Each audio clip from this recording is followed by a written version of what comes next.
রাজশাহীতে কিভাবে এত সুন্দর তাজা রস খেলাম। ভাবি চাচ্ছিল আমাদেরকে একদম ফ্রেশ রস খাওয়াবে। ভাবির কথা, লোকেরা রসের মধ্যে পানি মিক্স করে, সেই রসটা ভালো না। তাই সে নিজের চোখের সামনে গাছ থেকে রস পেড়ে তারপর সেখান থেকে কিনে আমাদের জন্য রস নিয়ে আসলো।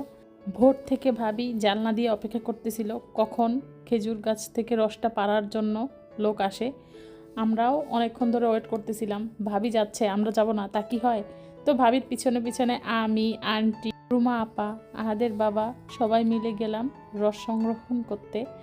রসটা একদম গাছ থেকে পেড়ে তারপর নামাচ্ছিল কিভাবে গাছে উঠে, এবং গাছের মধ্যে রসটা কি ভালোভাবে সেফ নাকি সেটা দেখার জন্যই আমরা গেছিলাম।